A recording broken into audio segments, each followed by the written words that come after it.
You know that moment when everyone's pulling out their phones to capture the sunset?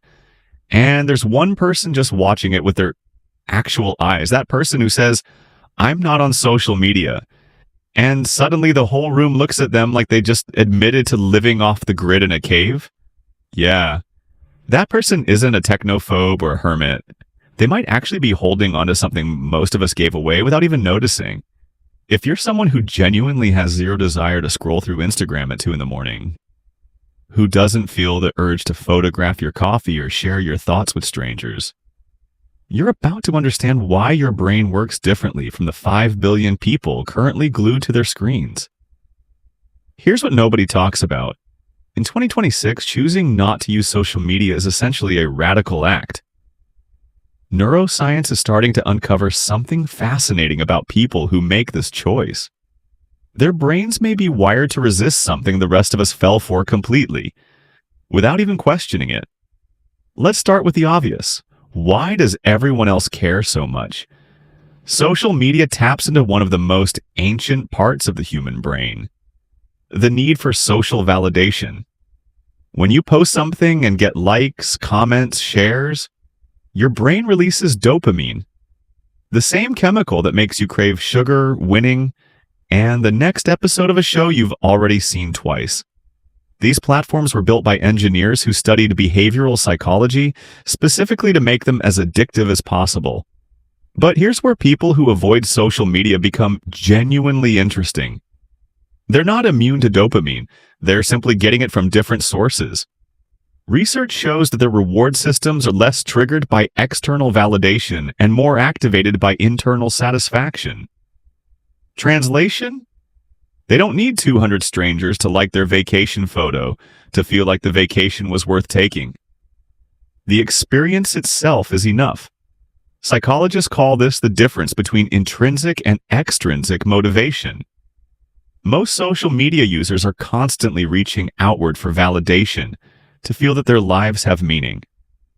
People who stay off social media have figured out something essential. They validate themselves. And once you can do that, the entire game changes. Now, there's a darker side to social media that most people don't want to acknowledge. It's not just about connection, it's about comparison. Every time you scroll, your brain is unconsciously measuring your life against everyone else's highlight reel. And you always lose that comparison, because you're measuring your behind the scenes against someone else's edited, filtered, perfectly curated performance. A study from the University of Pennsylvania found that limiting social media to 30 minutes a day significantly reduced depression and loneliness. But people who don't use it at all showed even lower rates of anxiety and higher levels of life satisfaction. Because they're not playing a game they can never win, they opted out entirely. Think about what happens to your attention when you're constantly on social media. You're training your brain to crave quick hits of novelty every few seconds. Scroll, dopamine hit.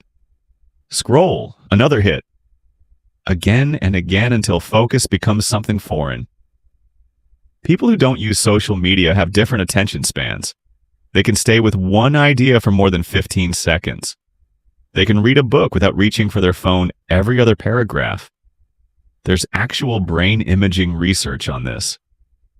Heavy social media users show decreased activity in the prefrontal cortex, the region of your brain responsible for focus, decision-making, and impulse control. People who stay off social media strengthen that region every single day, just by living without constant interruption. But let's be honest about something. Some people avoid social media for the wrong reasons, not because they've made a conscious choice, but because they're hiding. Maybe they're scared of judgment, terrified of being truly seen. That's fear-based isolation, not intentional solitude. So here's the question you need to ask yourself honestly. Are you avoiding it because it genuinely doesn't serve you? Or because you're afraid of what might happen if you actually showed up? Because one is empowerment. The other is self-protection dressed up as principle. For people who have genuinely chosen to stay off social media, something else is happening. They've realized that social media isn't actually social, it's performance. Every post is a tiny audition for approval. Every story is a calculated move in an invisible game of status and perception. And people who opt out have looked at that game and said, "This isn't connection. This is theater." Real connection doesn't happen through a screen. It happens in 3 dimensions. It happens in the pause before someone answers the question, in the laugh that's too loud and too raw to fit in a video, in the moment that's too ordinary to photograph, but somehow completely perfect anyway. People who don't use social media understand that the best moments in life are the ones you don't share. They're the ones you simply live. Here's something remarkable that researchers discovered. People who stay off social media have stronger real-world relationships. Not more relationships, deeper ones.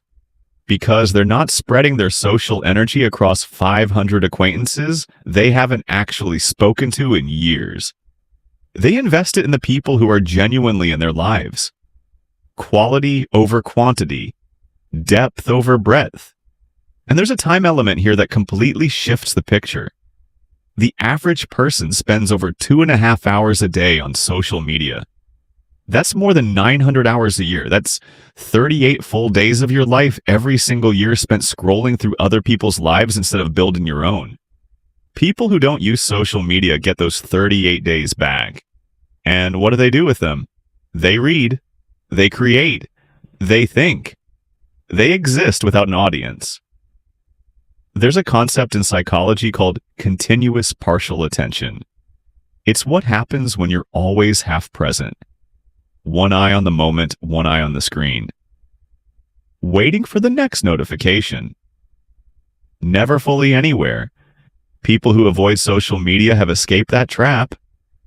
When they're with you, they're actually with you. They aren't mentally composing their next caption while pretending to be present. But society treats these people like they're missing something. You're not on Instagram? How do you keep in touch with people? As if humans didn't maintain meaningful relationships for thousands of years before social media existed. The truth is, people who don't use social media know something the rest of us are slowly figuring out the hard way. You don't need to broadcast your life to prove it's worth living. There's also a creativity element here that's fascinating. Artists, writers, and creators who step away from social media consistently notice something unexpected. Their work gets better. Instead of chasing algorithms, likes, and engagement metrics, they start creating for themselves again. The work becomes about expression, not performance. Social media has quietly turned everyone into a personal brand, often without them even realizing it. You're not just living your life anymore. You're curating it, packaging it, marketing it to an audience made mostly of people who aren't really paying attention. People who step away from social media leave that entire framework behind. They're not brands, they're just people. And there is a freedom in that which most of us have completely forgotten exists. Let's talk about FOMO, the fear of missing out. It's the main reason most people can't quit even when they want to. But here's what people who don't use social media have quietly figured out. Most of what you're afraid of missing is completely meaningless. It's digital noise. And the things that actually matter, the real events, the genuine connections, those find you whether you're scrolling or not. Here's the uncomfortable truth about social media that nobody wants to say out loud. It's specifically designed to make you feel inadequate. Every algorithm is optimized to serve you content that triggers emotion. Usually envy, outrage, or insecurity. Because those emotions keep you engaged. People who don't use social media have removed themselves from a system built to make them feel not enough. And what happens when you're no longer being told you're not enough every single day? You begin to actually believe you are enough. Just as you are. Without the perfect photo, the clever caption, the carefully constructed digital version of yourself, you're free to simply exist. And in today's world, that's quietly revolutionary. There's also something important about memory and experience. Studies show that when you constantly document moments for social media, you actually remember them less clearly. Because instead of experiencing the moment, you're thinking about how to frame it, caption it, post it. Your brain is in performance mode, not presence mode. People who don't use social media are building real memories, not content. Now, before you think this is some anti-technology argument, it's not. Social media is a tool. But like any tool, the question worth asking is this tool serving me or am I serving it? People who don't use social media have answered that question honestly. And their answer was no. If social media adds genuine value to your life, great. But be honest with yourself. Are you choosing to be there? Or are you compulsively checking because your brain has been quietly rewired by a platform that profits from your attention? People who don't use social media aren't better than anyone else. They've simply made a different choice. They've decided that their time, their attention, their mental energy is worth more than whatever social media gives them in return. And in a world constantly trying to trade you convenience for your autonomy, that's a choice worth examining closely. If you're someone who doesn't use social media and people keep asking why, here's what you can tell them. You choose presence over performance. You experience life instead of documenting it. Or you can just smile and say, I tried it, it wasn't for me. Because honestly, you don't owe anyone an explanation for choosing to live life on your own terms. People who don't use social media aren't missing out. They're just living differently, and maybe, just maybe, they're noticing something the rest of us are too distracted to see. Your attention is the most valuable thing you own. Every moment you spend scrolling is a moment you're giving away to someone else's agenda. People who stay off social media have understood that. They've taken their attention back, and they're spending it on the things that actually matter to them. If any of this resonates, I just know this. You're not strange. You're not antisocial. You're not missing out on life. You're actually living it. And in a world where everyone's performing their existence for an audience that's barely watching, that might be the most authentic thing you can do.